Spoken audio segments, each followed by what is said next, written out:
Ça remonte à l'histoire de ce sacré groupe de théâtre du lycée Louis-le-Grand. Il fonctionnait de façon particulière. Les gens qui jouaient sur le plateau étaient des élèves qui entraient en seconde et qui sortaient en terminale. Et le groupe était animé par des gens qui étaient déjà sortis du lycée, qui étaient soit dans une grande école, soit à la fac.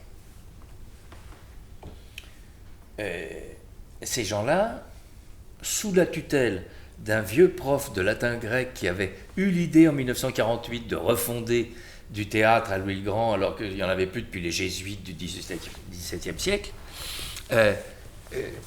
ces gens-là avaient une idée relativement copoïste du théâtre, d'un héritage de la deuxième génération post-copo, et donc ils apprenaient aux jeunes que nous étions comment aborder le cœur du texte. Alors moi par exemple, très vite, j'ai fait des bandes son.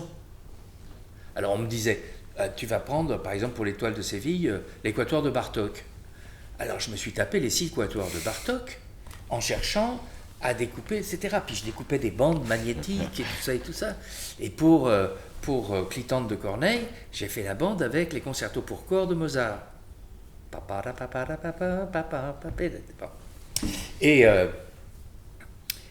Et puis on faisait les lumières aussi. Mais parce que certains d'entre nous se sentaient plus responsables et peut-être les futurs héritiers de nos premiers maîtres, ce qu'on a fait avec Chéreau. C'est-à-dire au bout de 4 ans, on s'est retrouvés à la tête du groupe, à faire travailler ceux qui étaient en seconde ou en première ou en philo. Alors que vous étiez déjà sorti. Oui, Chéreau était en allemand à la Sorbonne et moi en latin-grec. Voilà. Et donc ça a continué toute la vie, ça. Donc le collectif est parti de là aussi. Mais bien sûr. L'ambition du sérieux, de raconter des histoires à ses contemporains.